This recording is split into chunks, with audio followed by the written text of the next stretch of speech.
SY그룹의 심장부, 서울의 스카이라인을 압도하는 SY타워의 펜트하우스 오피스.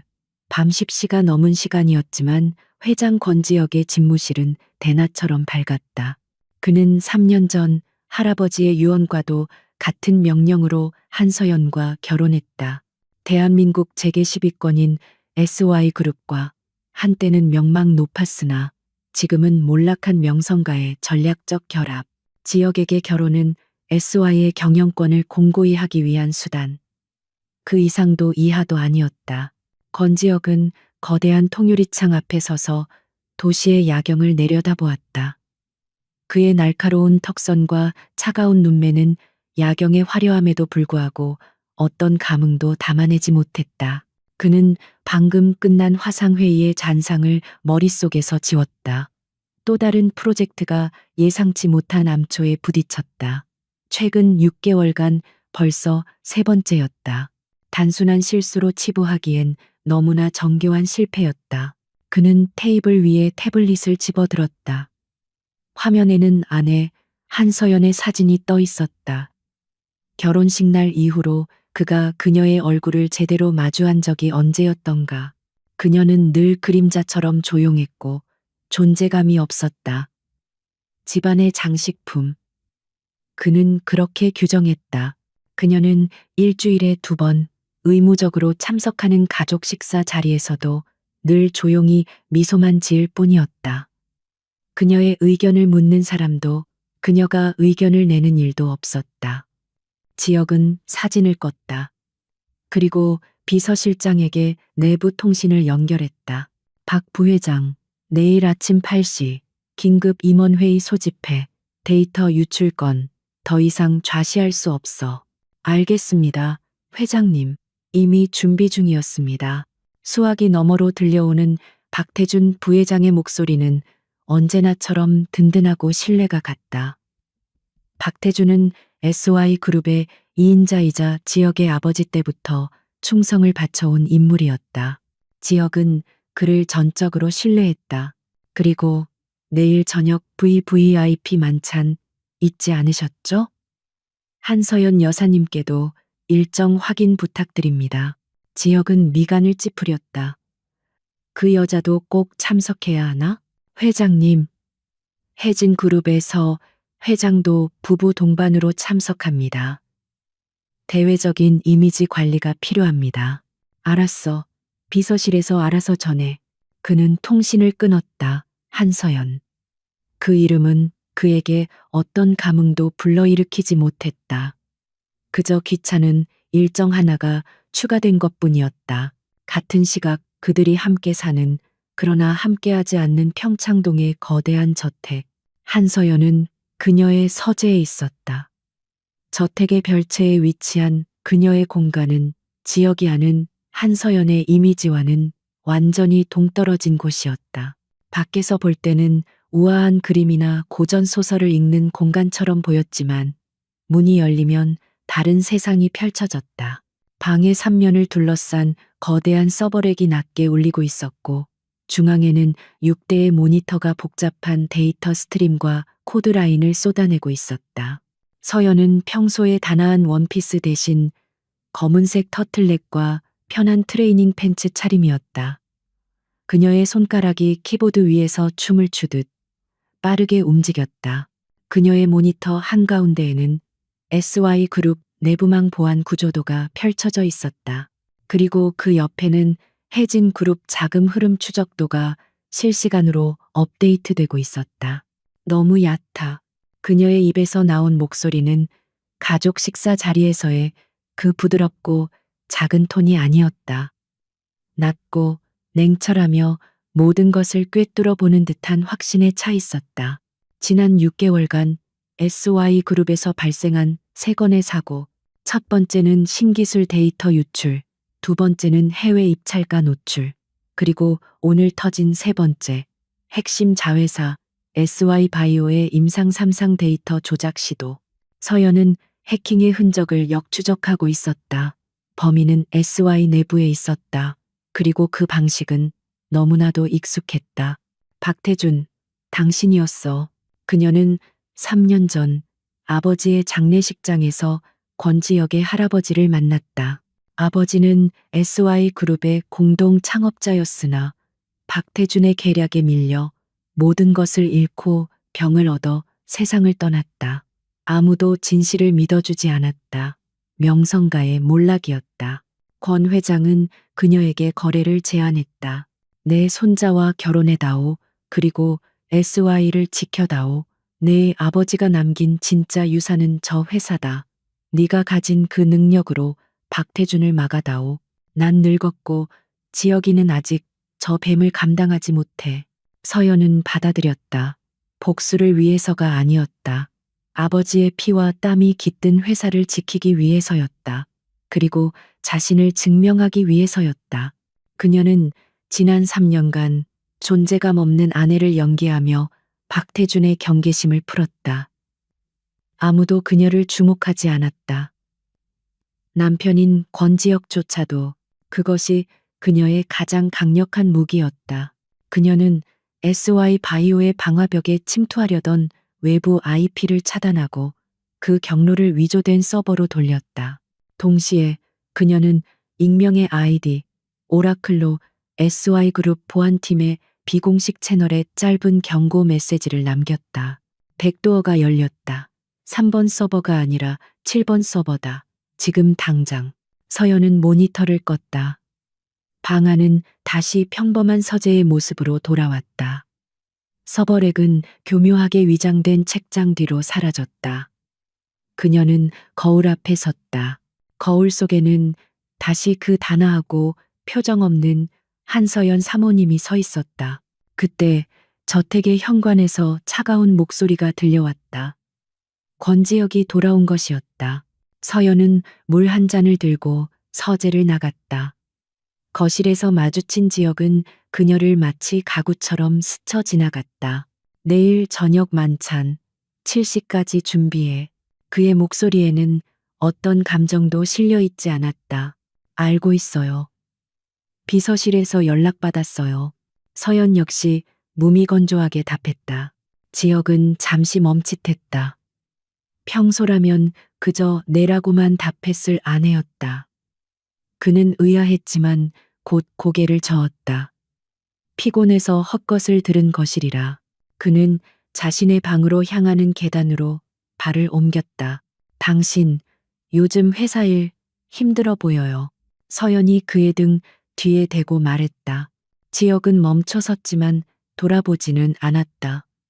당신이 신경 쓸 일 아니야. SY 바이오 건 말이에요. 지혁의 몸이 순간 굳었다. 그는 천천히 돌아섰다. 그의 눈이 처음으로 3년 만에 아내를 제대로 응시했다. 여전히 무표정한 얼굴. 하지만 그 눈빛은 당신이 그걸 어떻게 알지? 가끔 경제 뉴스 봐요. 해진그룹이 요즘 바이오 쪽에 관심이 많다고 하더군요. 서연은 어깨를 으쓱하며 태연하게 말했다. 지혁은 그녀를 몇 초간 노려보았다. 역시나 그저 우연히 들은 풍월이겠지. 이 여자가 뭘 알겠는가. 쓸데없는 소리. 잠이나 자. 그는 다시 몸을 돌려 계단을 올라갔다.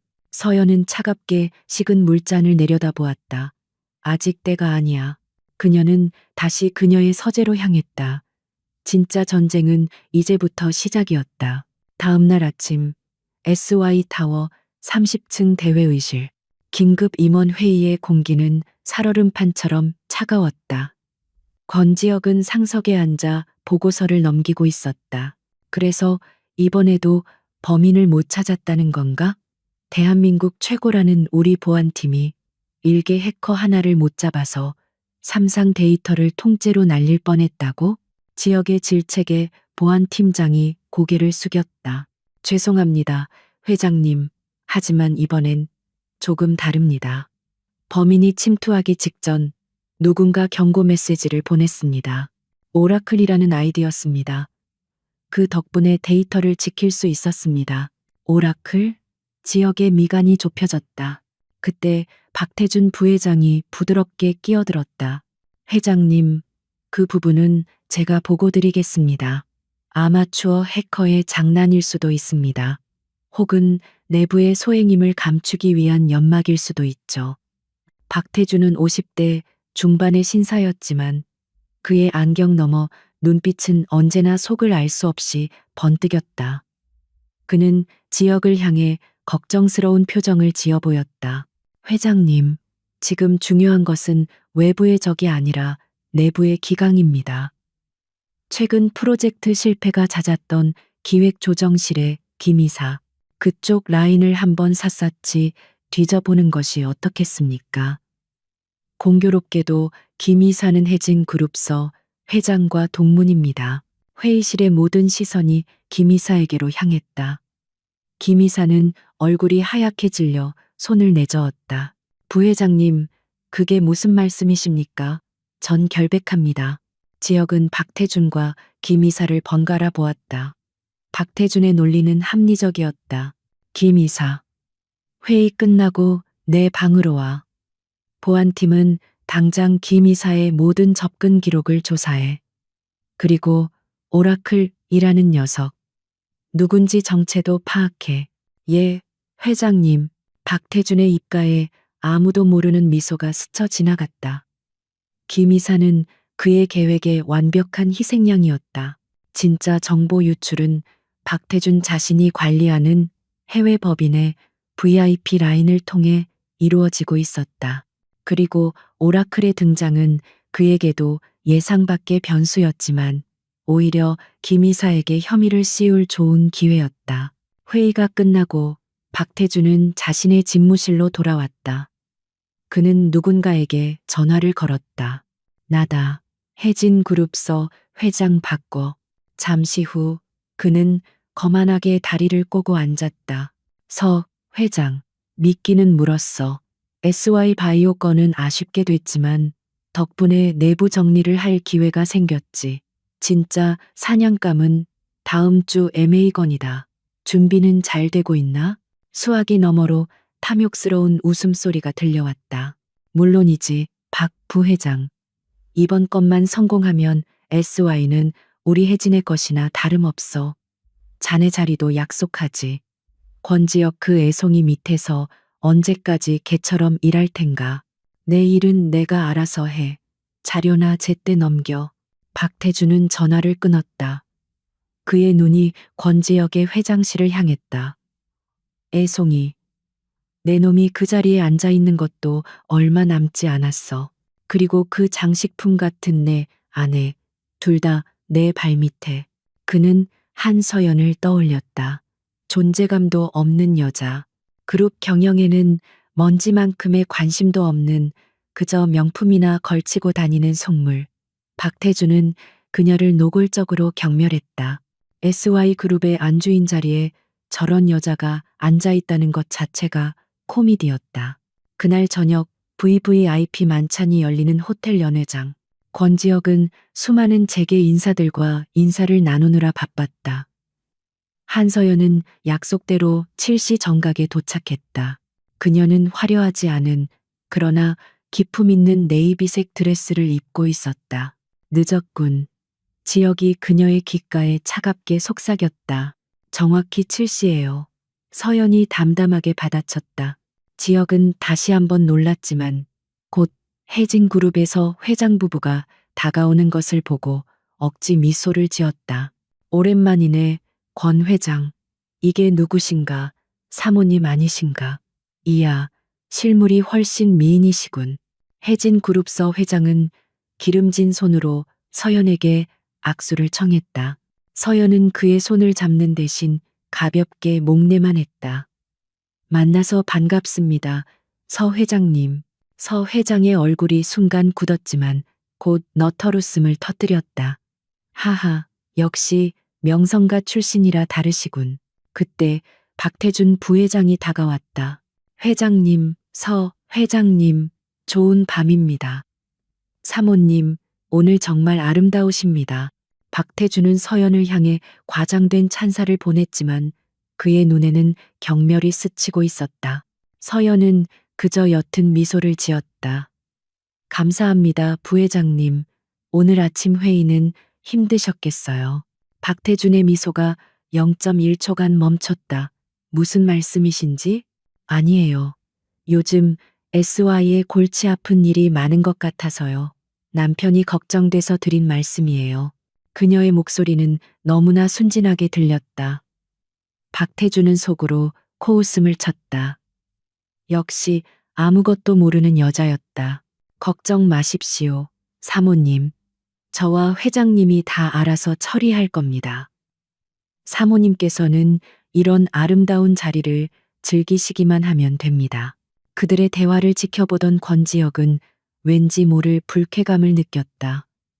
아내가 박태준에게 조롱당하는 것 같은 느낌. 하지만 동시에 아내가 주제넘게 회사 일에 입을 댄 것에 대한 짜증도 치밀었다. 서연 씨, 저쪽에 가서 잠시 쉬고 있어. 어른들 얘기 중이야. 지혁이 선을 그었다. 서연은 아무 말 없이 고개를 끄덕이고는 칵테일 테이블 쪽으로 조용히 사라졌다. 박태준과 서 회장은 의미심장한 눈빛을 교환했다. 권지혁이 아내를 얼마나 무시하는지 다시 한번 확인한 순간이었다.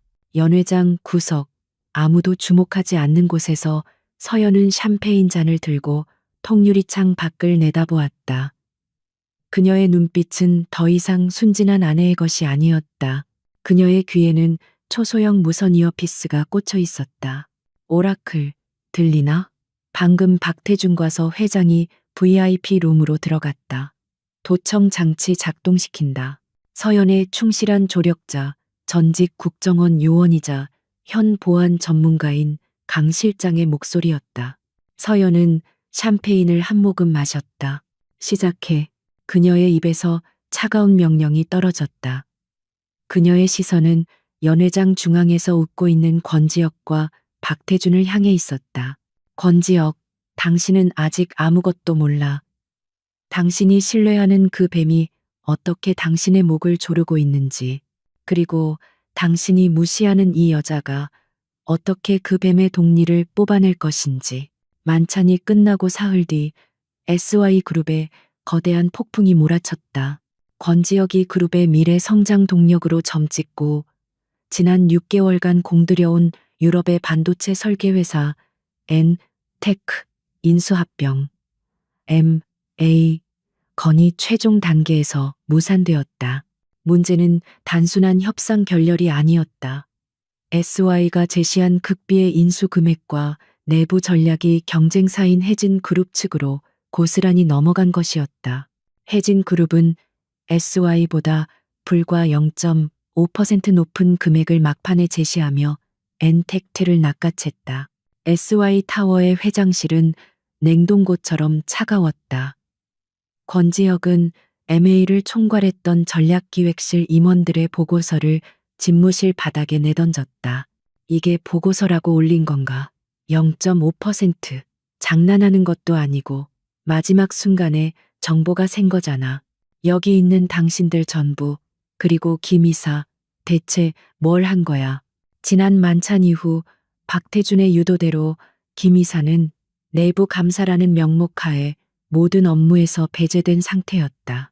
하지만 김 이사를 조인다고 해서 정보 유출에 증거가 나온 것은 아니었다. 박태준은 이 상황을 교묘하게 이용했다. 회장님, 진정하십시오. 김 이사 라인에서 직접적인 증거가 나오진 않았지만 그가 업무에서 배제되자마자 이런 일이 터진 것이 어쩌면 꼬리 자르기일 수도 있습니다. 그가 마지막으로 심어놓은 시한폭탄이었을지도 모르죠.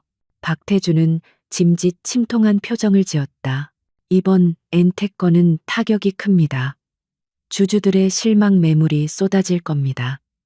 당장 내일 아침 주식 시장이 열리면 끔찍하군요.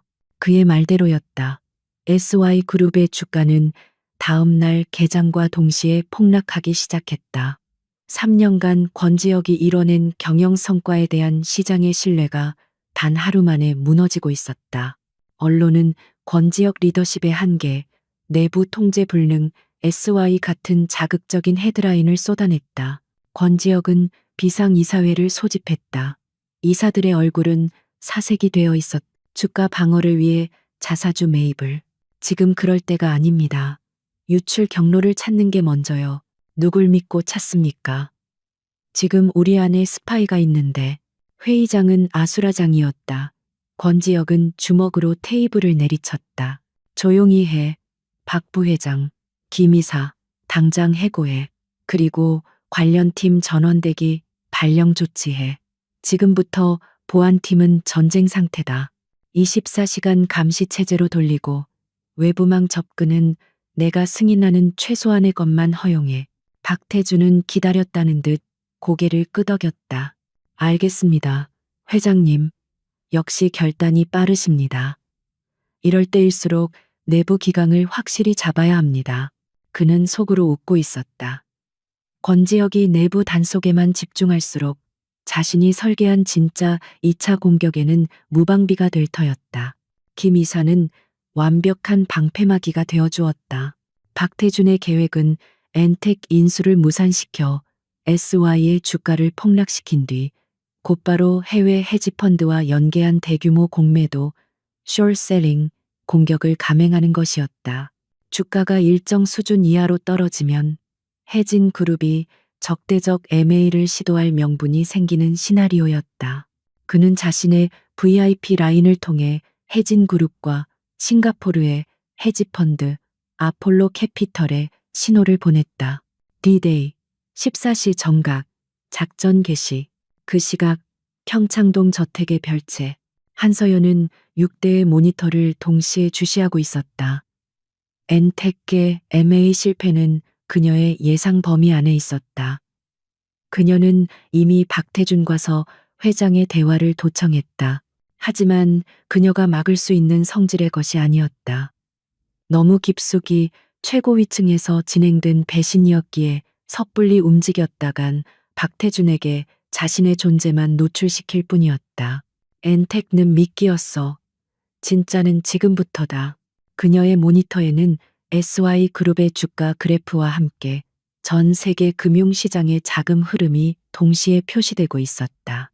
그녀의 시스템은 일반적인 증권사 HTS가 아니었다. 그녀가 직접 코딩한 비정상적인 자금 이동과 알고리즘 매매를 포착하는 아테나 시스템이었다. 오후 1시 50분 아테나 시스템에 붉은 경고등이 켜졌다. 경고, 비정상적 대량 매도 주문 포착. 발신지, 싱가포르, 케이맨 제도, 버뮤다. 알고리즘 패턴 일치, 아폴로 캐피털. 걸렸군. 서연의 손가락이 다시 한번 키보드 위를 날았다. 박태준은 엔텍건으로 내부 보안이 강화될 것을 예상하고 주가 조작 공격은 SY 내부망이 아닌 외부의 금융망을 통해서만 시도했다. 그는 SY의 보안팀이 내부 스파이를 찾느라 정신이 팔려 있을 때 외부의 금융 공격은 눈치채지 못할 것이라 확신했다. 그의 확신은 반은 맞고 반은 틀렸다. SY의 공식 보안팀은 정말 눈치채지 못했다. 하지만 오라클은 아니었다. 서연은 아폴로 캐피털이 사용하는 공매도 알고리즘의 치명적인 약점을 파고들었다. 그들은 특정 가격대에 대량의 매도 폭탄을 터뜨려 패닉셀을 유도할 계획이었다.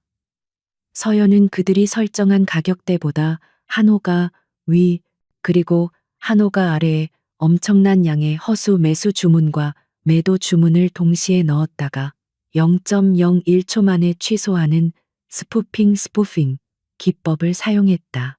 동시에 그녀는 SY 그룹 보안팀장 안기철 실장의 비공식 채널로 두 번째 메시지를 보냈다. 오라클, 지금 당장 아폴로 캐피털의 알고리즘 공격이 들어온다. 그들의 트리거 포인트는 45, 0원, 45, 100원과 44, 900원의 모든 방어 물량을 집중 투입해 5분 안에 결정하지 않으면 30분 뒤에 회사는 파산이다. SY 타워 15층 종합 상황실. 안기철 실장은 폭락하는 주가 그래프를 보며 망연자실해 있었다. 그때 암호화된 개인 채널로 오라클의 메시지가 도착했다. 아폴로 캐피털? 안 실장은 심장이 멎는 듯했다. 그는 지난번 오라클의 경고로 바이오 데이터를 지켜낸 장본인이었다. 그는 이미지의 존재를 단순한 해커로 보지 않았다. 45, 0원, 5분. 그는 망설일 시간이 없었다. 그는 즉시 회장실로 직통 전화를 걸었다. 회장님, 안기철입니다. 지금 당장 긴급 자금 투입 승인이 필요합니다. 무슨 소리야? 지금 자사주 매입은 의미 없다고 했잖아. 자사주 매입이 아닙니다. 주가 조작 공격입니다. 싱가포르의 아폴로 캐피털입니다. 권지혁은 수화기 너머로 들려오는 안 실장의 다급한 목소리에 숨을 멈췄다. 아폴로 캐피털? 그 근거는 지난번 그 오라클입니다. 그자가 방금 좌표를 찍었습니다. 45, 영원히 트리거라고 합니다. 4분 남았습니다. 권지혁의 머릿속이 빠르게 회전했다. 정체불명의 오라클, 그리고 아폴로 캐피털. 그는 3년 전 아폴로 캐피털과 경영권 분쟁을 벌일 뻔했던 아찔한 기억이 떠올랐다. 그들은 기회주의적인 하이에나들이었다. 젠장, 이것은 도박이었다. 존재하지도 않는 유령의 말을 믿고 천문학적인 자금을 쏟아부어야 했다. 하지만 엔테건으로 이미 신뢰를 잃은 임원들의 조언과 지난번 회사를 구해낸 오라클의 경고 사이에서 승인한다. 지역이 결단을 내렸다. 오라클이 시키는 대로 해. 45, 100원과 44. 900원에 가용 가능한 모든 자금을 투입해. 단 1원도 뚫리지 마. 알겠습니다. 회장님. 오후 1시 59분. 주식시장은 SY그룹의 주식을 집어삼킬 듯이 요동쳤다. 그리고 정확히 2시 0분. 아폴로 캐피털의 자동화된 매도 알고리즘이 45, 0원을 향해 수백만 주의 매도 폭탄을 쏟아내기 시작했다. 하지만 그들의 물량이 시장에 닿기 직전 SY그룹의 방어 물량이 45, 100원과 44, 900원의 거대한 벽을 쌓았다. 아폴로 캐피털의 알고리즘은 예상치 못한 두꺼운 매도 벽에 부딪혔다. 그들의 프로그램은 이 비정상적인 거래량을 소화하지 못하고 일시적인 오류를 일으켰다. 동시에 한서연의 스푸핑 공격이 그들의 시스템을 교란시켰다. 지금이다. 서연은 아폴로 캐피털의 공격이 주춤한 그 찰나의 틈을 놓치지 않고 미리 준비해둔 역공 알고리즘을 작동시켰다. 그녀는 익명의 계좌 수십 개를 동원해 오히려 주가를 끌어올리는 매수 주문을 넣기 시작했다. 공매도를 시도했던 아폴로 캐피털은 당황했다. 주가가 내려가야 이익을 보는데 오히려 반등하기 시작하자 막대한 손실을 입게 되었다. 그들은 손실을 줄이기 위해 자신들이 매도했던 주식을 다시 사들여야 하는 숏 스퀴즈 상황에 몰렸다. 오후 2시 30분. SY그룹의 주가는 기적적으로 반등하여 V자 곡선을 그렸다. 공매도 세력은 막대한 손해를 입고 퇴각했다. SY그룹은 최악의 위기를 넘겼다. 권지혁은 땀으로 젖은 셔츠를 입은 채 의자에 주저앉았다. 그는 방금 지옥의 문턱에서 돌아온 기분이었다. 안기철 실장에게서 보고 전화가 왔다. 회장님, 막았습니다. 기적입니다. 오라클의 정보는 1초의 오차도 없이 정확했습니다. 지혁은 마른 침을 삼켰다. 오라클, 도대체 누구지? 그것이, 회장님, 이번에도 흔적을 전혀 찾을 수가 없습니다. 다만 저희가 공격을 막아내는 동안 그 오라클이 공매도 세력의 시스템을 역으로 해킹한 정황을 포착했습니다. 그들의 자금 흐름을 추적한 로그 파일이 방금 제게 도착했습니다. 권지혁의 눈이 번뜩였다. 그 파일을 당장 내게 보내. 그리고 안 실장. 지금부터 자네의 유일한 임무는 오라클을 찾는 거야. 수단과 방법을 가리지 마. SY의 모든 자원을 동원해서라도 그 유령을 내 앞에 데려와. 같은 시각, 저택의 서재. 한서연은 모니터에 떠오른 임무 완료라는 녹색 메시지를 바라보며 조용히 숨을 내쉬었다. 그녀는 안기철 실장에게 보낸 로그 파일에 결정적인 단서 하나를 숨겨두었다. 박태준, 당신의 목숨줄이야. 그 파일에는 아폴로 캐피털과 박태준의 해외 비자금 계좌 사이에 오간 미세한 자금 흔적이 담겨 있었다. 물론 지금의 권지혁과 SY 보안팀 수준으로는 절대 해석할 수 없는 고도로 암호화된 형태였다. 그것은 그녀가 권지혁에게 던지는 두 번째 시험지였다. 그녀는 시스템을 껐다. 그리고 피곤한 몸을 이끌고 욕실로 향했다. 거울 속에 자신은 창백했지만 눈은 차갑게 빛나고 있었다. 남편이 방금 겪은 지옥을 그녀는 홀로 지휘하고 끝냈다. 그리고 권지혁은 여전히 자신의 아내가 그 오라클일 것이라고는 꿈에도 생각하지 못하고 있었다. SY그룹을 강타했던 금융 공격의 여파는 생각보다 심각했다. 주가는 방어했지만 엔텍 인수 실패로 인한 손실과 시장의 신뢰 하락은 현실이었다. 권지혁은 두 개의 전선에서 동시에 싸워야 했다. 하나는 회사를 내부에서 좀먹는 반역자를 색출하는 것이었고, 다른 하나는 회사를 외부에서 구원한 유령을 찾는 것이었다. 오라클, 오라클. 지혁은 자신의 집무실에서 안기철 실장을 다그쳤다. 아무런 흔적도 없다는 게 말이 되나? 해킹 로그, 접속 기록, IP 주소, 뭐라도 나왔을 것 아닌가. 안기철 실장은 땀을 닦으며 고개를 숙였다. 회장님, 그 오라클은 보통 해커가 아닙니다. 저희 보안팀의 모든 추적을 실시간으로 따돌렸습니다. IP는 전 세계 수천 개의 프록시 서버를 거쳐 세탁되었고 사용한 코드도 기존에 알려진 어떤 해킹 그룹의 것과도 다릅니다. 마치 이 시스템을 처음부터 설계한 사람처럼 움직였습니다. 설계한 사람처럼. 지혁은 그 말에 미간을 좁혔다. 오라클이 보낸 로그 파일은 어떻습니까? 안 실장이 물었다. 해독 불가야. 지혁이 태블릿을 테이블에 던지듯 내려놓았다. 국내 최고의 암호 해독 전문가들에게 맡겼지만 양자 컴퓨터로도 수년이 걸릴 거라는 답변만 돌아왔어. 이건 단순한 파일이 아니라 우리에게 보내는 경고야. 나는 너희가 모르는 것을 알고 있다는. 지혁은 극도의 스트레스에 시달렸다. 그는 박태준 부회장을 불렀다. 기미 사건 어떻게 되어가고 있습니까? 박태준은 기다렸다는 듯 서류 봉투를 내밀었다. 결정적인 증거를 찾았습니다. 회장님. 김이사의 해외 차명 계좌에서 해진그룹 측 변호사와 거액의 돈이 오간 내역입니다. 그리고 이게 결정적입니다. 그가 내민 것은 김이사의 집무실에서 발견되었다는 암호화된 USB였다. 여기 엔테크의 입찰 정보 원본이 들어있었습니다.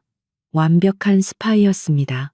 아마도 오라클이라는 것도 김이사가 자신의 정체를 숨기기 위해 꾸민 자작극일 가능성이 높습니다. 공매도 세력을 막은 것도 더 큰 것을 넘기기 위한 연막이었을 수도 있죠. 박태준의 논리는 빈틈이 없어 보였다.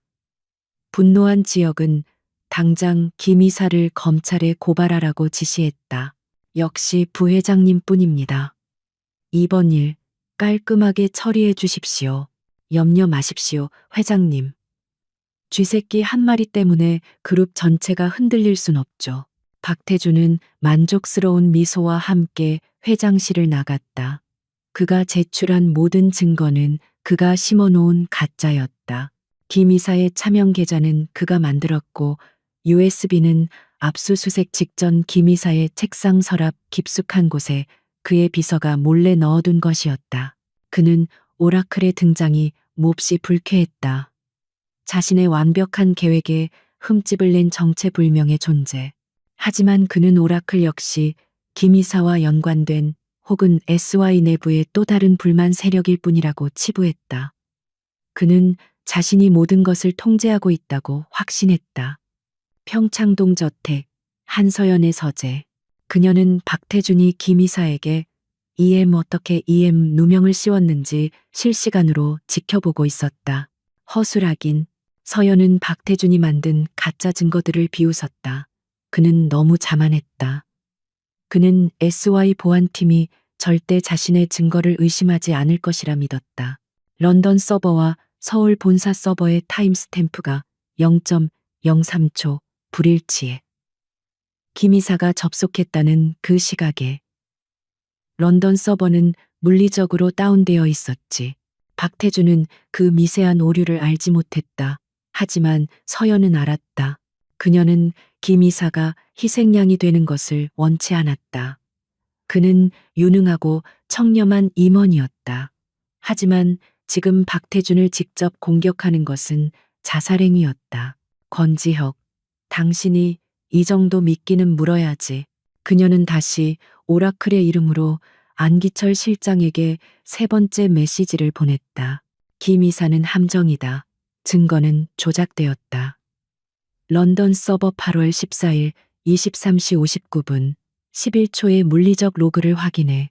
너희가 받은 디지털 로그는 가짜다. 진짜 뱀은 내 상사다. Your boss is the real snake. 안기철 실장은 오라클의 메시지를 받고 혼란에 빠졌다. 내 상사라니 박 부회장님을 말하는 건가? 그는 감히 그 가능성을 입 밖에 낼 수 없었다. 하지만 런던 서버라는 구체적인 지목을 무시할 수도 없었다. 그는 몰래 영국 지사에 연락해 그 시각의 물리적 서버 점검 로그를 요청했다. 한편 권지혁은 오라클에 대한 집착과 내부 반역자에 대한 분노로 날카로워져 있었다. 그날 밤 그는 예정보다 일찍 저택으로 돌아왔다. 평소라면 1층 거실이나 식당에서 그를 맞이해야 할 한서연이 보이지 않았다. 집안은 적막했다. 사모님은 별채 서재에 계십니다. 지혁은 자신도 모르게 발걸음을 별채로 옮겼다. 결혼 3년 만에 처음 있는 일이었다. 그는 아내가 그곳에서 고상하게 책이나 읽고 있을 거라 생각했다. 그가 문을 노크 없이 열었을 때 서연은 미처 노트북을 닫지 못했다. 당신, 서연은 경악하며 몸으로 화면을 가렸다. 하지만 지역의 눈은 그녀의 어깨 너머로 스쳐 지나간 복잡한 그래프와 숫자들을 놓치지 않았다. 그것은 절대 쇼핑 사이트나 경제학 리포트가 아니었다. 그것은 자신이 오늘 낮에 보았던 SY그룹의 주가 방어 그래프와 섬뜩할 정도로 유사했다. 뭘 보고 있었지? 지역의 목소리가 얼음장처럼 차가웠다. 아무것도 아니에요. 그냥 요즘 주식 공부를 하고 있어서요. 서연은 황급히 노트북을 닫았다. 그녀의 심장이 세차게 뛰었지만 얼굴은 애써 평정을 유지했다. 주식 공부? 지역이 서재를 둘러보았다. 겉보기엔 평범한 서재. 하지만 그는 방금 자신이 본 화면을 잊을 수 없었다. 당신 취미가 언제부터 그렇게 실용적이었나? 배워둬서 나쁠 건 없으니까요. 혹시 회사 일 잘 안 풀리세요?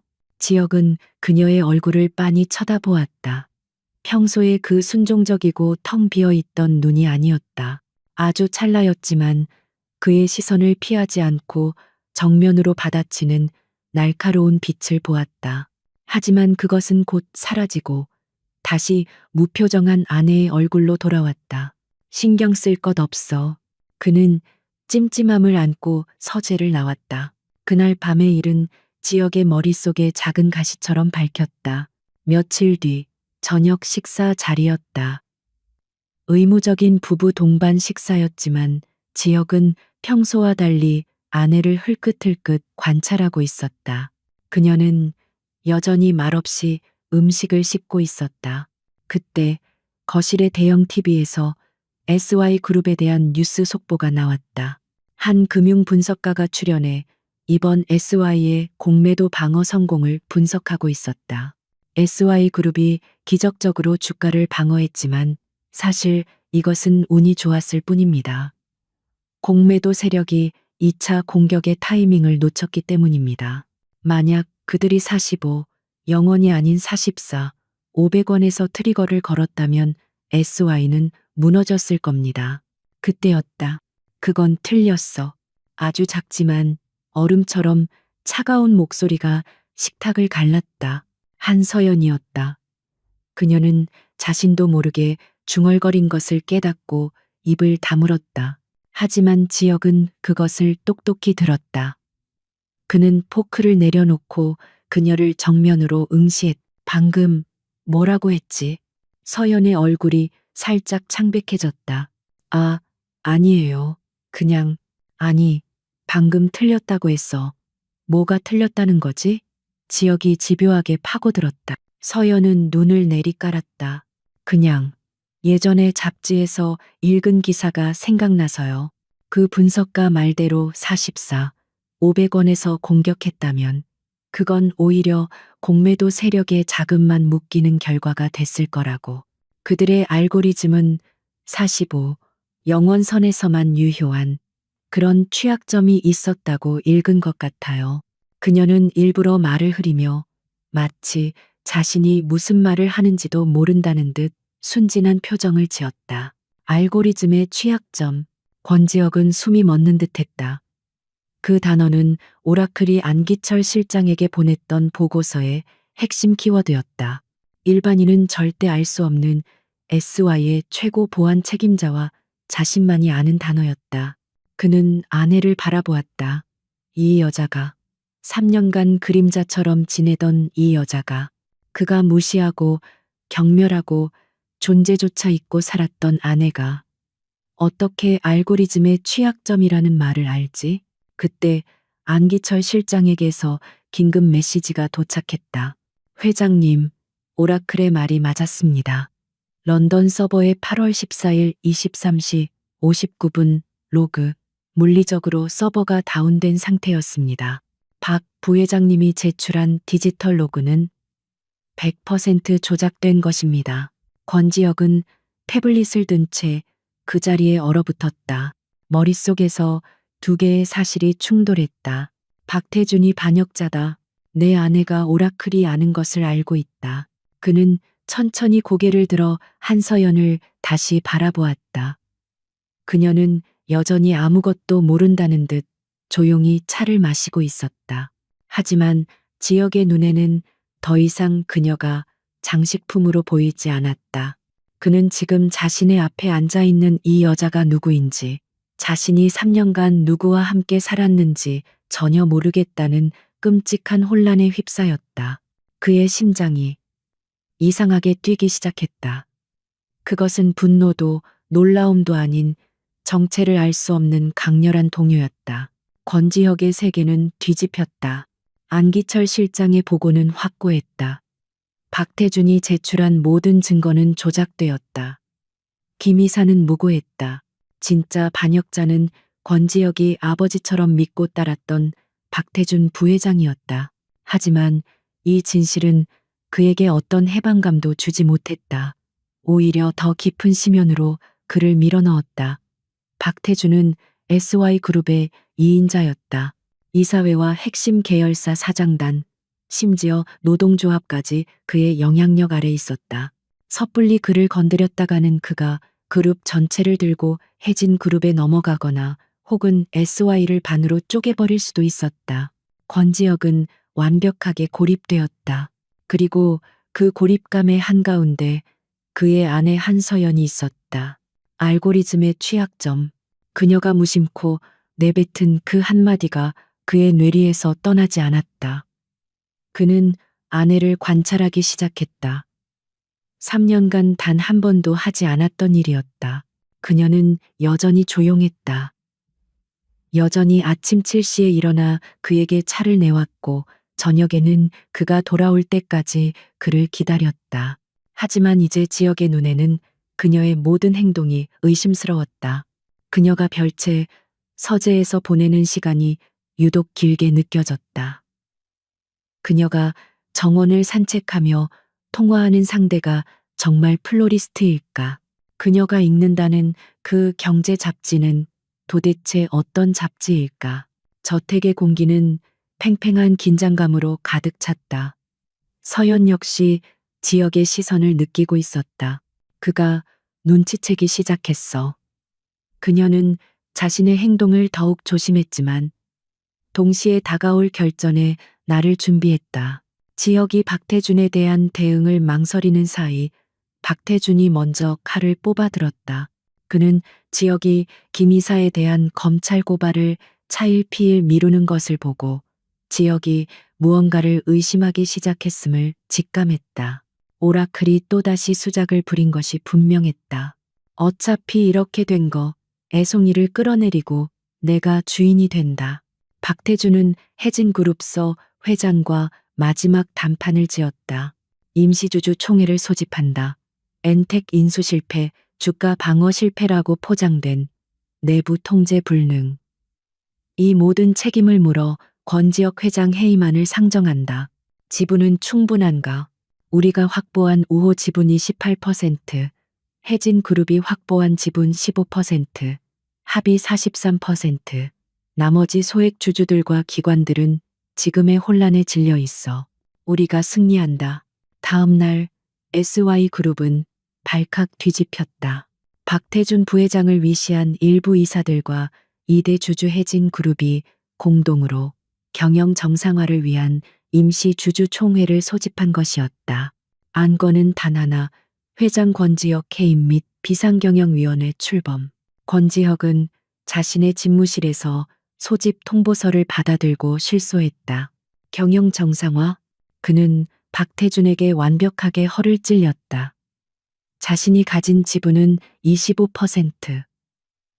할아버지에게 물려받은 재단의 지분 10%를 더해도 35%에 불과했다. 박태준과 혜진의 43%에 밀렸다.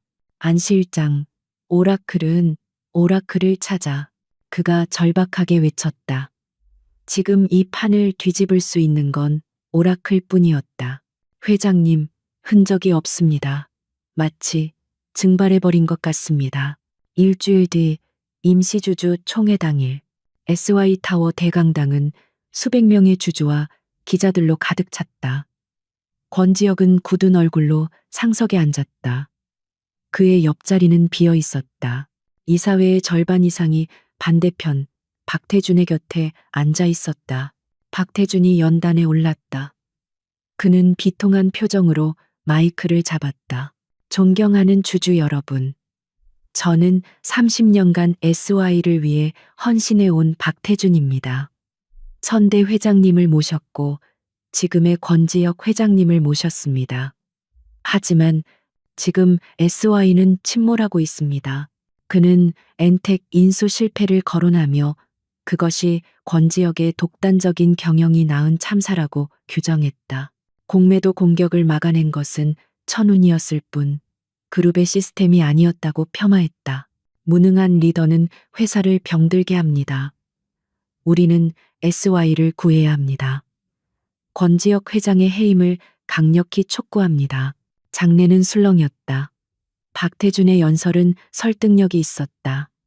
해진그룹에서 회장이 만족스러운 듯 고개를 끄덕였다. 권지혁은 반박에 나섰지만 그의 목소리는 힘이 없었다. 박태준이 반역자라는 것을 증명할 공개적인 증거가 없었다. 오라클이 보낸 로그 파일은 너무 어려웠고 런던 서버의 기록은 너무 기술적이었다.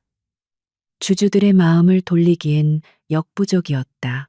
이제 회장 해임안에 대한 표결을 시작하겠습니다. 의장이 선언했다. 권지혁은 눈을 감았다. 모든 것이 끝났다고 생각했다. 그때였다. 잠깐 강당의 육중한 이중문이 열리고 차가운 목소리가 정적을 갈랐다. 모든 시선이 문 쪽으로 향했다. 권지혁도 고개를 들었다. 그곳에는 한서연이 서 있었다. 하지만 그가 알던 한서연이 아니었다. 늘 입던 파스텔 톤의 원피스나 단아한 투피스가 아니었다. 그녀는 날카로운 검은색 바지, 정장을 입고 있었다.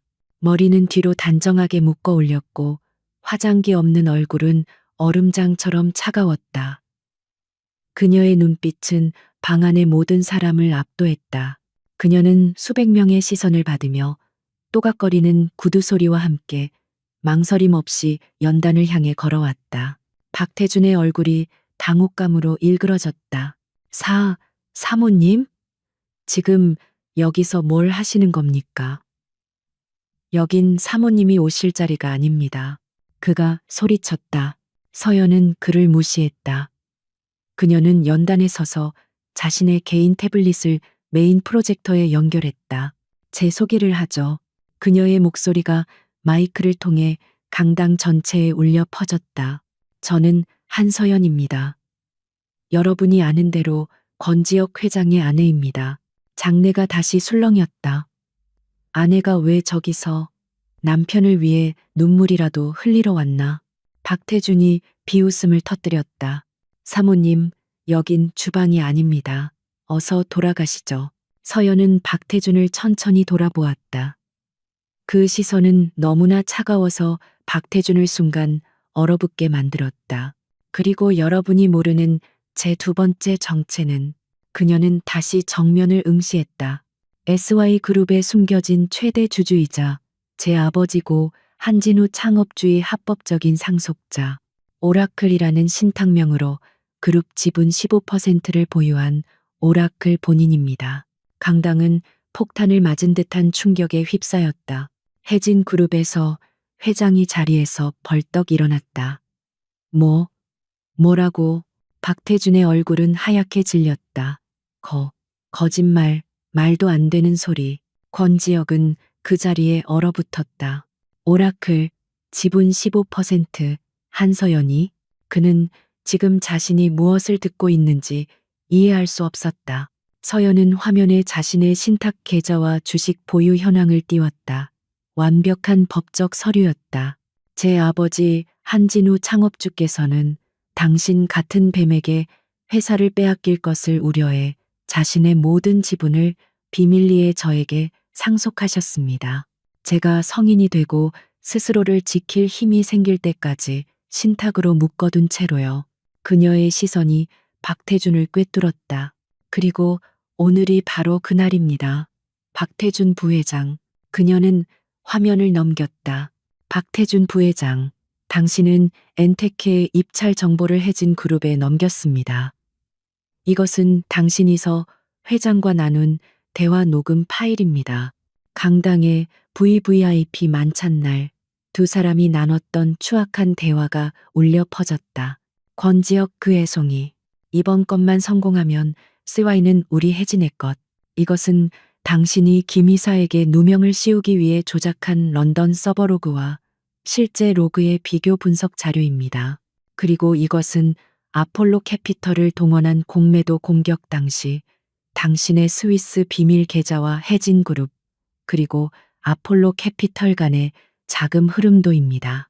오라클이 보냈던 그 암호 파일의 해독본이죠.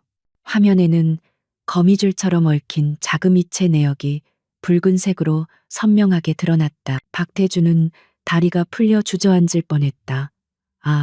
서연은 그에게서 시선을 거두고 주주들을 향해 섰다. SY는 위기였습니다. 하지만 그 위기는 무능한 리더 때문이 아니었습니다. 바로 우리 안에 있던 반역자 때문이었습니다. 저는 오라클로서 이 위기를 막아왔습니다. 그리고 오늘 한서연으로서 이 모든 것을 바로잡고자 합니다. 그녀는 권지혁을 돌아보았다. 저는 회장 해임안에 반대합니다. 대신 박태준 부회장 및 관련 이사 전원 해임 및 검찰 고발을 긴급 안건으로 상정합니다. 저의 15%와 기존 권지혁 회장의 35% 지분, 합계 50%의 의결권으로 이 안건을 발의합니다. 모든 것이 끝났다. 박태준은 경비들에게 끌려나가며 무어라 소리쳤지만 아무도 듣지 않았다. 서 회장은 얼굴이 잿빛이 되어 도망치듯 강당을 빠져나갔다. 권지혁은 여전히 움직일 수 없었다. 그는 이 모든 사태의 중심에 선 단상 위의 아내를 바라보고 있었다. 그는 지금 그녀의 얼굴을 보고 있었다. 3년간 매일 마주쳤지만 단 한 번도 제대로 본 적 없던 그 얼굴. 그저 장식품이라고 존재감 없는 인형이라고 생각했던 그 얼굴. 지금 그 얼굴은 냉철한 분노와 날카로운 지성과 감히 범접할 수 없는 절대적인 힘으로 빛나고 있었다. 그녀가 오라클이었다. 그녀가 자신을 2번이나 구했다. 그녀가 이 모든 판을 설계했다. 자신이 3년간 경멸하고 무시했던 아내가 사실은 이 그룹의 진정한 수호자이자 자신보다 훨씬 더 강력한 존재였다. 그 순간 권지혁은 느꼈다. 가슴 깊은 곳에서부터 무언가 거세게 치밀어 오르는 것을. It's 그의 심장이 통제 불능으로 뛰기 시작했다. 그것은 충격이었다. 경외감이었다. 그리고 형언할 수 없는 자신의 아내 한서연을 마주한 순간 그의 얼어붙었던 심장이 3년 만에 처음으로 격렬하게 렁덩 흔들리고 있었다. 주주 총회장은 일순간 아수라장이 되었다. 기자들의 플래시가 미친 듯이 터졌고 주주들은 경악과 혼란 속에서 웅성거렸다. 권지혁의 심장을 통제 불능으로 뛰게 만들었던 그 렁덩 흔들림은 여전히 멈추지 않았다. 그는 단상 위에 선 안에, 아니 한서연을 망연자실하게 바라보았다. 박태준은 그 자리에 무너지는 대신 마지막 발악을 선택했다. 그는 자신을 제지하려는 보안 요원들을 뿌리치며 다시 연단을 향해 돌진했다. 속지 마시오, 주주 여러분. 저 여자는 그저 원한에 사로잡힌 아내일 뿐이요. 그의 눈은 붉게 충혈되어 있었다. 저 모든 증거는 조작된 거야. 저 여자가 권지혁과 짜고 나를 몰아내기 위해 꾸민 짓이라고. 3년 동안 숨어 지내던 여자가 갑자기 저런 걸 어떻게 다 합니까? 저건 음모야. 그의 외침은 절박했고 일말의 설득력이 있었다. 그는 주주들의 마음속에 남아있는 여자는 경영을 모른다는 편견과 부부 사기극이라는 의심을 동시에 자극했다. 몇몇 주주들의 눈빛이 다시 흔들리기 시작했다. 권지혁은 자신도 모르게 한 걸음 나서려 했다. 아내를 변호해야 한다는 본능이었는지 아니면 이 혼란을 수습해야 한다는 회장의 의무였는지 스스로도 알 수 없었다. 하지만 그가 입을 열기 전 한서연이 먼저 손을 들어 그를 제지했다. 그녀는 박태준의 광기 어린 외침이 끝날 때까지 조용히 기다렸다. 강당이 다시 약간의 정적을 되찾자 그녀는 마이크를 다시 잡았다. 박태준 부회장님의 말씀에도 일리가 있습니다. 모두가 의아해하는 말이었다. 여러분은 저를 믿을 필요가 없습니다.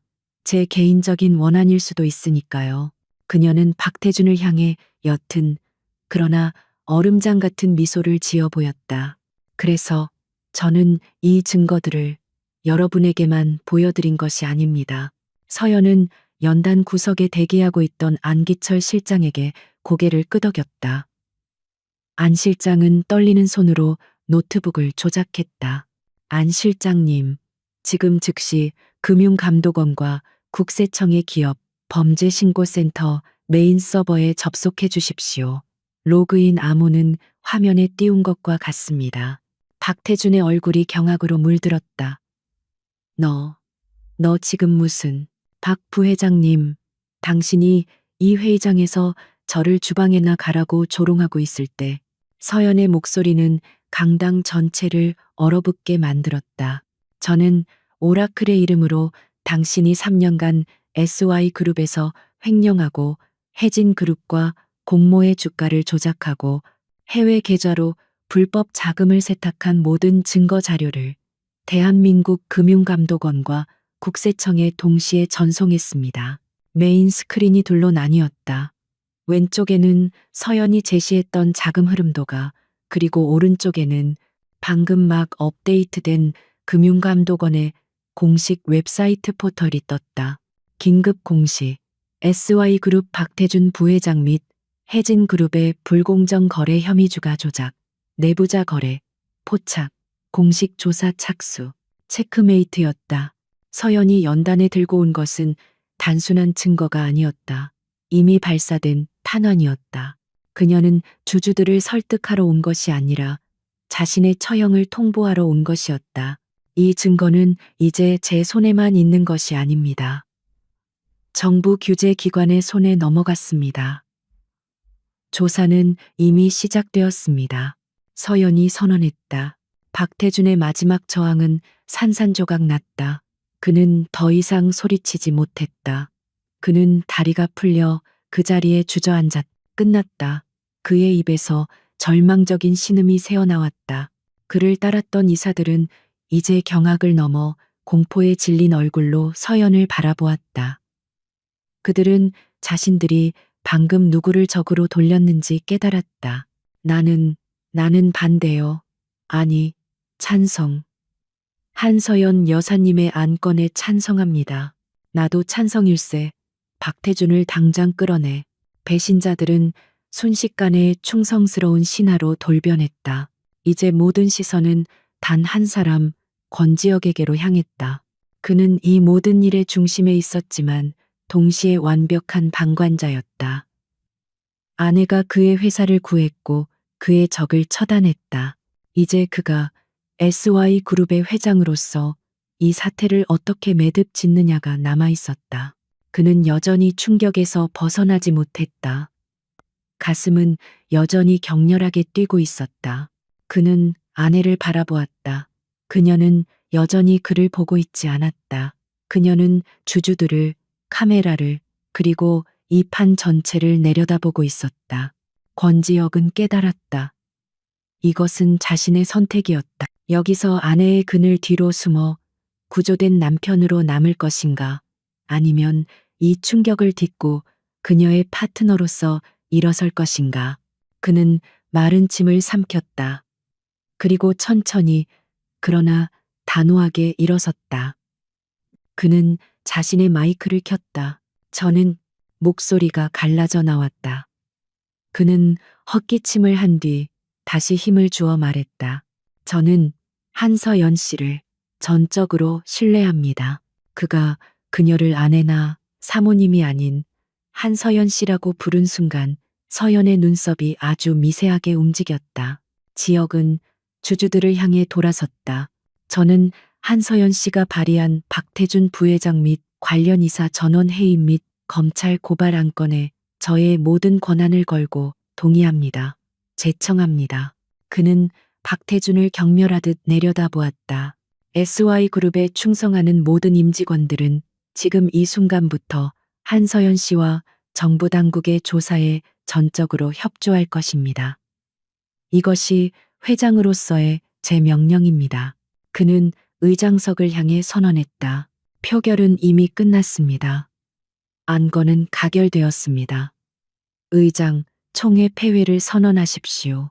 그의 단호한 선언은 이 모든 혼란의 종지부를 찍었다.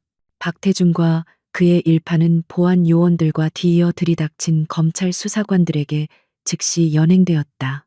기자들은 이 역사적인 재벌가의 쿠데타를 타전하기 위해 미친 듯이 뛰쳐나갔다. 주주들은 안도와 흥분이 뒤섞인 얼굴로 강당을 빠져나갔다. 불과 10분 만에 거대했던 강당은 텅 비었다. 모든 소리가 사라진 공간, 승리의 함성도, 패배의 절규도 모두 사라진 그곳에 오직 두 사람만이 남아 있었다. 권지혁과 한서연, 두 사람은 강당의 양끝에 서 있었다. 그는 회장석에, 그녀는 연단에. 그들 사이의 거리는 불과 몇 미터였지만 지난 3년간의 거리보다 훨씬 더 멀게 느껴졌다.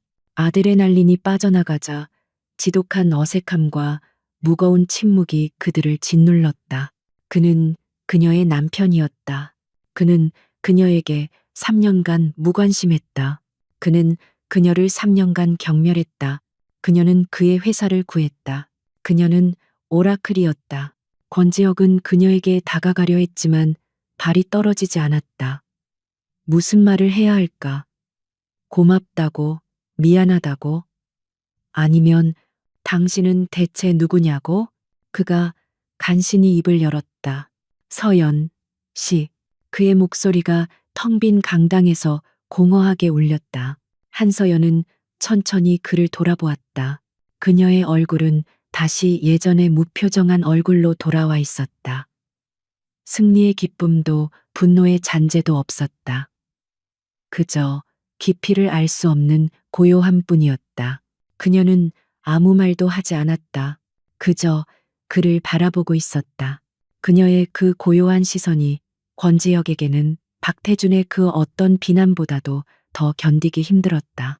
주주총회의 충격이 채 가시기도 전 SY그룹은 또 다른 전쟁에 휘말렸다.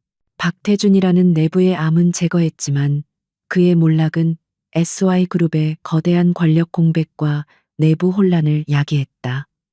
그리고 이 기회를 해진 그룹의 서 회장이 놓칠 리 없었다. 그는 경영권 탈취라는 본래의 목적을 포기하지 않았다. 오히려 박태준이라는 스파이가 사라진 지금 정면 승부를 택했다. SY그룹은 이제 머리 없는 뱀이다. 총공격을 개시한다. 해진그룹은 다음날 아침 시장에 SY그룹에 대한 적대적 인수합병 MA를 공식 선언했다. 그들은 박태준이 뿌려놓은 SY 경영 불안이라는 루머를 증폭시키며 자신들이야말로 SY를 정상화시킬 유일한 구원자라고 포장했다. 막대한 자금력을 동원해 장내에서 SY의 주식을 닥치는 대로 사들이기 시작했다. SY의 주가는 폭등했지만 그것은 건전한 성장이 아닌 회사의 주인이 바뀌는 재앙의 전조였다. 권지혁과 한서연은 숨 돌릴 틈도 없었다. 텅 빈 강당에서의 어색한 침묵은 10분도 채 이어지지 못했다. 안기철 실장이 사색이 되어 뛰어들어오면서 모든 것이 다시 시작되었다. 회장님, 한서연, 여사님, 해진그룹이 적대적 MA를 선언했습니다. 그날 밤 SY 타워의 회장실은 거대한 전쟁 상황실로 변했다. 박태준의 빈자리에는 한서연이 앉았다. 권지혁은 회장석에, 그리고 안기철 실장을 비롯한 핵심 임원들은 긴 테이블에 둘러앉았다. 3년간 존재조차 몰랐던 사모님이 회의를 주재하는 모습은 충격적이었지만 그녀가 오라클임을 안 이상 아무도 이 일을 제기하지 못했다. 이 기묘한 파트너십은 그렇게 시작되었다. 혜진은 현재 우리 지분 15%를 확보한 상태입니다. 오늘 장내 매수로 최소 5%를 추가 확보했을 겁니다. 지역이 상황을 브리핑했다. 우리의 우호 지분은 제 것 15%와 회장님 지분 35%를 합쳐 50%입니다. 아직은 방어선이 튼튼합니다. 한 이사가 조심스럽게 말했다. 아니요. 서연이 차갑게 잘라 말했다. 그건 서류상의 숫자일 뿐입니다. 혜진은 지금 소액 주주들과 기관들을 공략하고 있습니다. 그들에게 SY는 끝났다는 인식을 심어 주식을 팔게 만들고 있죠. 그리고 우리 내부 인력들을 빼가고 있습니다. 그녀가 화면에 자료를 띄웠다. 혜진 그룹이 접촉한 SY의 핵심 연구원, 재무팀장들의 리스트였다. 그들은 우리의 주식만 사는 게 아니라 우리의 뇌를 사들이고 있습니다. 권지혁은 주먹을 꽉 쥐었다. 그는 자신의 강점을 발휘하기 시작했다. 그는 더 이상 아내의 능력에 압도되어 얼어붙어 있던 남편이 아니었다. 그는 SY의 회장이었다. 안 실장. 당장 리스트에 있는 인원들 전원 1대1 면담에 원하는 것을 모두 들어줘. 연봉 2배, 3배를 부른다 해도 다 승인해. 절대 못 뺏겨. 재무팀, 지금 당장 KDB와 우리은행 라인에 연락해. 적대적 MA 방어를 위한 긴급 자금 조달을 요청해. 한도는 무제한이다. 홍보실, 혜진그룹이 과거에 저지른 모든 비윤리적 MA 사례를 긁어모아 그들이 기업 사냥꾼이라는 것을 시장에 알려 지역의 지시는 빠르고 정확했다. 임원들이 일사불란하게 움직였다. 이제 모두의 시선이 서연에게 향했다. 지역 역시 그녀를 바라보았다. 한서연 씨. 아니, 오라클의 의견은? 그가 공식 석상에서 처음으로 그녀의 능력을 인정하며 물었다. 서연은 자신의 태블릿을 응시했다. 그곳에는 혜진그룹의 자금 흐름과 주식 매매 패턴이 실시간으로 분석되고 있었다. 혜진의 자금은 세 개의 루트로 들어오고 있습니다. 서 회장의 본 계정, 홍콩의 페이퍼 컴퍼니, 그리고 박태준의 비자금 일부입니다. 박태준이 아직도 그는 구속 수사 중이지만 그의 손발은 아직 살아 있습니다. 그들은 지금 주가를 최대한 끌어올려 시장을 과열시킨 뒤 특정 시점에 권지혁 회장의 또 다른 비리라는 가짜 뉴스를 터뜨릴 겁니다. 주가가 폭락하면 헐값에 나머지 지분을 매입하려는 속셈입니다. 그 특정 시점이 언젠가 지역이 물었다. 내일 오전 10시 30분 SY바이오의 신약 발표회가 예정된 시간입니다. 그들은 신약 발표를 실패로 규정하는 가짜 임상 데이터를 퍼뜨릴 준비를 마쳤습니다. 상황실의 공기가 얼어붙었다. 그럼 발표회를 취소해야. 아니요. 지역과 서연이 동시에 말했다. 두 사람은 서로를 놀란 듯 쳐다보았다. 지역이 먼저 입을 열었다. 발표회는 예정대로 진행합니다. 우리가 여기서 물러서는 모습을 보이면 루머가 사실이라고 인정하는 꼴이 됩니다. 서연이 고개를 끄덕였다. 동의합니다. 그리고 그들이 가짜 데이터를 터뜨리는 즉시 우리가 진짜 데이터를 공개합니다. 동시에 10시 30분 1초에 혜진그룹의 홍콩 페이퍼 컴퍼니 계좌를 동결시킵니다. 동결? 어떻게? 제가 국세청에 넘긴 자료 중에는 그들의 역의 탈세 혐의도 포함되어 있었습니다. 안 실장님을 통해 방금 국세청에 증거 인멸 시도 포착으로 긴급 동결 요청을 넣었습니다. 10시 30분 그들은 가장 중요한 순간에 총알 자금이 막힐 겁니다. 이것이 오라클의 갬빗이었다. 그녀는 항상 적보다 세수 앞을 내다보았다. 권지혁은 아내의 전략에 전율했다. 좋아. 그럼 내일 10시 30분 전면전을 시작한다. 그날 밤 두 사람은 저택으로 돌아왔지만 잠을 이룰 수 없었다. 내일 있을 결전을 준비하며 각자의 공간에서 데이터를 분석하고 있었다. 지역은 거실에서, 서연은 별채 서재에서. 새벽 2시, 지역은 피곤한 눈을 비비며 커피를 가지러 주방으로 향했다. 그때 저택의 보안 시스템에 조용한 경보가 울렸다. 메인 시스템이 아닌 별채 서재의 사설 보안 시스템이었다. 별채? 동시에 서재에 있던 서연의 모니터에 붉은 경고창이 떴다. 물리적 침입 감지, 섹터 3, 서버룸. 서연은 심장이 내려앉는 것을 느꼈다. 혜진이 벌써 움직인 건가? 아니, 그들의 방식이 아니었다. 이건 너무 조잡하고 폭력적이었다. 박태준, 그녀가 인터컴을 누르려던 순간 서재의 유리문이 거친 소리와 함께 깨졌다. 검은 복면을 쓴 두 명의 남자가 쇠 파이프를 들고 들이닥쳤다. 찾아. 메인 서버 전부 부숴버려. 그들은 서연을 발견하고 비웃었다. 어이, 사모님, 여기 얌전히 계시면 곱게 보내드리지. 그들은 서연을 밀치고 서버렉으로 향했다. 안 돼. 서연이 그들을 막아서려 했지만 남자가 휘두른 쇠 파이프에 팔을 부딪혀 비명을 지르며 쓰러졌다. 남자가 다시 쇠 파이프를 치켜들었다. 시끄럽군. 그 순간이었다. 그 손 치워, 이 개자식아. 권지혁이 주방에서 들고 온 무거운 무쇠 프라이팬으로 남자의 등을 내리쳤다. 그악. 남자가 쓰러지자 다른 한 명이 놀라 쇠 파이프를 지역에게 휘둘렀다. 지역은 팔로 공격을 막아냈지만 쇠 파이프가 팔뚝을 스치며 깊은 상처를 냈다. 젠장. 지역은 고통을 참으며 남자에게 달려들어 몸싸움을 벌였다. 그는 재벌 회장이었지만 과거 할아버지의 강요로 익혔던 특공 무술이 몸에 남아 있었다.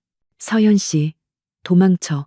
서연은 넘어진 채 이 광경을 공포에 질려 바라보았다. 3년간 자신을 가구처럼 대했던 남편, 자신을 경멸했던 남편이 지금 피를 흘리며 자신을 구하기 위해 싸우고 있었다. 남자는 지역의 복부를 찾고 지역이 비틀거리는 사이 깨진 유리 조각을 집어들었다. 죽어, 회장님. 그때 저택의 경보를 듣고 달려온 안기철 실장과 경호원들이 들이닥쳤다. 제 앞에 침입자들은 순식간에 제압당했다. 모든 것이 폭풍처럼 지나갔다. 서연은 숨을 몰아쉬며 쓰러진 지역에게 기어갔다. 권지혁 씨, 당신 피. 그의 흰 셔츠가 팔에서 흘러나온 피로 붉게 물들고 있었다. 그는 고통으로 인상을 찌푸렸지만 시선은 서연에게 고정되어 있었다. 괜찮아? 그가 물었다. 나는 괜찮아요.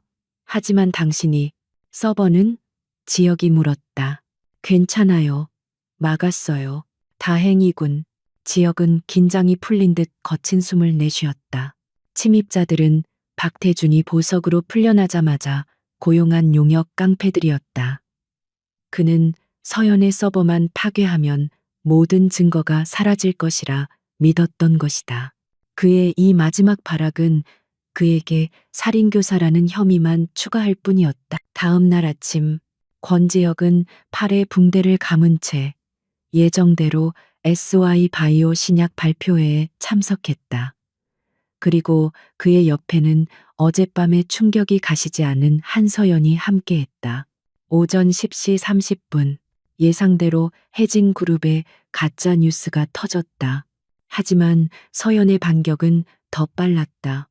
10시 30분 1초, 해진의 홍콩 계좌가 동결되었다. SY의 진짜 임상 데이터가 전 세계에 송출되었다. 주가 조작 세력은 자금이 묶인 채 공포에 질려 주식을 내던졌고 SY의 주가는 신약 성공이라는 호재와 함께 상한가를 쳤다. 해진그룹은 자신들의 모든 패가 오라클에게 익혔음을 깨닫고 막대한 손해를 입은 채 적대적 MA를 공식 철회했다. 전쟁은 끝났다. SY그룹은 승리했다. 그날 저녁 저택은 다시 고요해졌다. 지역은 거실 소파에 앉아 붕대 감은 팔을 내려다보았다. 서연이 구급상자를 들고 그의 앞에 다가와 무릎을 꿇었다. 소독, 다시 해야 해요. 그녀가 조심스럽게 그의 붕대를 풀었다. 지역은 그녀의 손길에 움찔했다. 두 사람 사이에는 아무 말도 오가지 않았다. 어제까지만 해도 세상을 뒤흔들던 두 명의 전략가. 하지만 지금은 피 묻은 붕대를 사이에 둔 3년간의 시간이 멈춰버린 남편과 아내일 뿐이었다. 모든 폭풍이 지나갔다. SY그룹은 대한민국 재계 역사상 가장 극적인 경영권 방어 전쟁에서 승리했다. 해진그룹서 회장은 주가 조작 및 불법 MA 시도 혐의로 검찰 조사를 받게 되었고 그룹은 막대한 손실을 입고 휘청거렸다. 박태준은 그가 저지른 모든 범죄 횡령, 배임, 내부자 거래, 증거 조작, 살인 교사 미수가 입증되어 남은 평생을 감옥에서 보내게 되었다. SY그룹의 주가는 오라클 한서연이라는 새로운 리더의 등장과 신약 개발 성공이라는 호재가 겹치며 연일 최고가를 경신했다.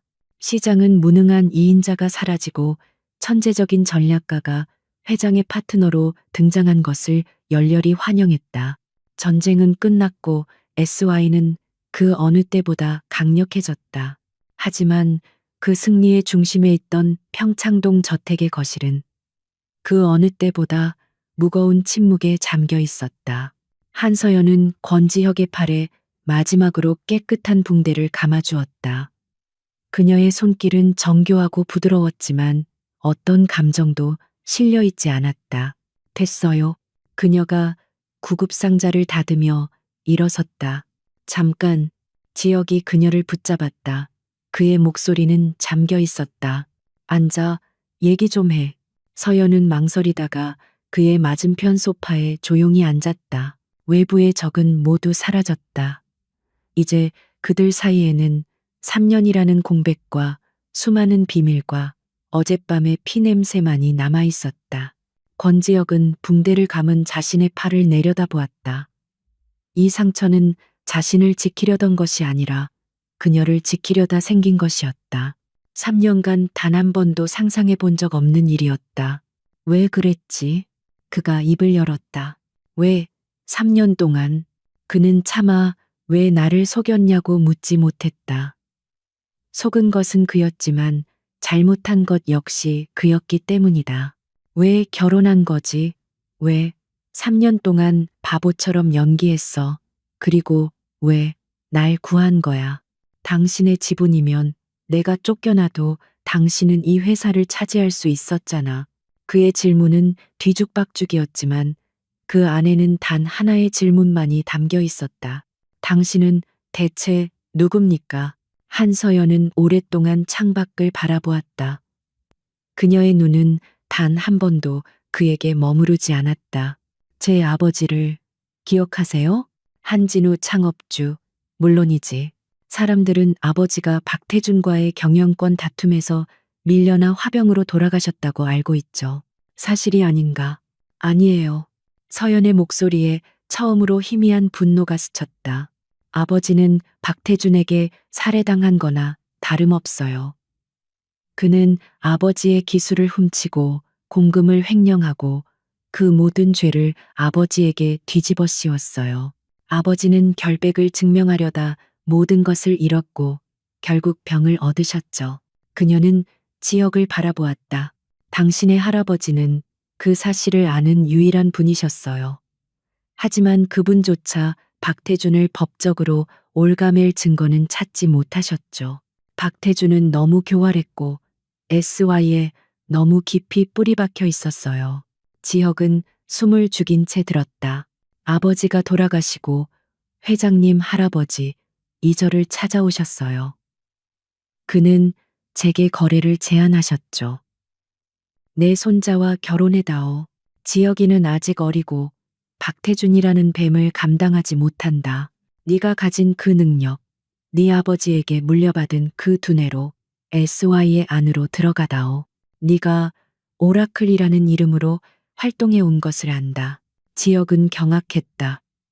할아버지가 당신이 오라클인 걸 알고, 네, 아버지는 제가 10대 때부터 금융과 암호학에 천재적 재능을 보이는 것을 아시고 당신의 할아버지께 농담처럼 자랑하곤 하셨대요.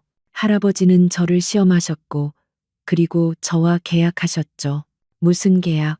내가 당신과 결혼해서 3년간 죽은 듯이 지내며 박태준의 경계심을 푼다. 그동안 나는 SY 내부의 모든 정보를 파악하고 박태준의 비리 증거를 수집한다. 그리고 결정적인 순간 그를 끌어내리고 SY를 지킨다. 그 대가는 SY의 정상화, 그리고 아버지의 명예 회복, 그것뿐이었어요. 권지혁은 모든 것을 깨달았다. 이 결혼은 처음부터 사랑이나 동맹이 아니었다. 그것은 할아버지가 설계한 가장 위험하고 치밀한 트로이의 목마 작전이었다. 그리고 한서연은 그 작전을 완벽하게 수행해낸 스파이였다. 자신은 그저 그녀가 SY의 심장부에 잠입하기 위한 신분증에 불과했다. 그래서 당신은 3년간 나를 남편이 아니라 임무의 표적 중 하나로 나를 감시하고 내 무능함을 비웃었겠군. 그의 목소리에서 씁쓸함이 배어나왔다. 아니요, 서연이 단호하게 말했다. 나는 당신을 감시하지 않았어요. 당신을 아예 보지 않았어요. 뭐라고? 이 작전의 가장 큰 변수는 당신이었습니다. 당신이 나에게 정을 주거나 혹은 내가 당신에게 감정을 품게 되면 모든 것이 무너질 수 있었어요. 그래서 나는 당신을 없는 사람 취급했어요. 그게 나를 지키고 임무를 완수하는 유일한 길이었으니까. 당신이 나에게 무관심했던 것, 그건 나에게 최적의 환경이었어요. 당신이 나를 경멸해준 덕분에 나는 오라클로서 자유롭게 활동할 수 있었죠. 3년간. 고마웠어요. 그 점은 그녀의 말은 그 어떤 비난보다 날카롭게 지역의 심장을 찔렀다. 그의 오만함, 그의 경멸, 그의 무관심, 그 모든 것이 사실은 그녀의 계획에 완벽하게 이용당한 도구에 불과했다. 그는 부끄러움에 얼굴을 들 수 없었다. 나는, 그가 간신히 입을 열었다. 나는 3년 동안 매일 당신을 봤지만 단 한 번도 당신을 제대로 본 적이 없었어. 나는 내 오만함에 눈이 멀어 내 곁에 누가 있는지도 몰랐던 멍청이였어. 당신이 이룬 모든 것을 내가 이룬 것처럼 착각하고 있었지. 그는 고개를 숙였다. 미안하다는 말로는 부족하겠지. 하지만 정말 미안하오. 한서연 씨. 그것은 재벌 회장의 사과가 아니었다. 한 남자로서 자신의 어리석음을 인정한 진심 어린 고백이었다. 서연은 그를 조용히 바라보았다. 그녀의 눈빛이 미세하게 흔들렸다. 당신은 할아버님의 기대에 부응했어요. 당신의 임무는 끝났어요. 지혁이 말했다. 이제 당신은 자유요. 그는 붕대를 감지하는 손으로 서재로 향했다. 잠시 후 그는 2개의 서류 봉투를 들고 나왔다. 그는 그것들을 테이블 위에 올려놓았다. 이건 서연의 눈이 커졌다. 하나는 이혼 합의서였다. 당신이 원하던 아버지의 명예 회복과 SY의 정상화는 이루어졌소. 이 서류에 사인하면 우리는 법적으로 완벽한 남남이요. 당신 몫의 위자료와 재산 분할은 당신의 지분 외에 내가 가진 것의 절반을 주겠소. 그는 첫 번째 봉투를 그녀 앞으로 밀었다. 그리고 그는 2번째 봉투를 밀었다. 이건 SY 그룹 최고 전략 책임자 CSO 및 부회장 임명 계약서요. 서연은 2개의 서류를 번갈아 보았다. 회사는 오라클이 필요하오. 지역이 그녀를 정면으로 바라보았다. 주주 총회장에서 그녀를 처음 보았던 그 순간처럼 그의 눈은 강렬한 감정으로 흔들리고 있었다. 하지만 나는 그가 잠시 숨을 골랐다. 나는 한서연 씨가 필요하오. 당신은 계약에 묶인 아내로서가 아니라 당신의 능력에 합당한 파트너로서 SY에 머무를 수 있어. 나와 동등한 위치에서 그는 이혼 서류를 가리켰다. 이걸 선택하면 당신은 완벽한 자유를 얻게 될 거요. 당신을 괴롭혔던 이 집과 나에게서 벗어날 수 있어. 그리고 그는 계약서를 가리켰다. 이걸 선택하면 당신은 더 힘든 길을 걷게 될 거요. 나와 함께 SY를 이끌어야 하고 어쩌면 나라는 멍청한 남자를 다시 한번 견뎌내야 할지도 모르지. 그는 상처 입지 않은 손을 2 서류 사이의 빈 공간에 내밀었다. 한서연 씨, 우리는 처음부터 다시 시작할 수 있겠소. 계약이나 임무가 아니라 진짜 파트너로서. 이것이 그가 할 수 있는 최선의 고백이었다. 사랑한다는 말보다 더 절박하고 진실된 제안이었다. 한서연은 오랫동안 말이 없었다. 그녀는 이혼 서류를 바라보았다. 3년간 그녀가 꿈꿔왔던 완벽한 자유였다. 그리고 그녀는 계약서를 바라보았다. 그것은 그녀의 능력을 공식적으로 인정하는 아버지의 유산을 넘어선 그녀 자신의 성취였다. 그리고 그녀는 자신에게 손을 내밀고 있는 남자를 바라보았다. 3년간 무시했던 남자, 자신을 위해 피를 흘렸던 남자, 자신의 진짜 모습을 보고도 도망가지 않고 오히려 손을 내민 남자. 그녀는 2 서류 중 어느 것도 짚지 않았다. 대신 그녀는 천천히 자신의 손을 들어 그의 내밀어진 손 위에 가볍게 올려놓았다. 지역은 숨을 멈췄다. 한서연은 고개를 들어 그를 바라보았다. 그리고 3년 만에 처음으로 그녀의 얼굴에 작은 그러나 진짜 미소가 피어올랐다.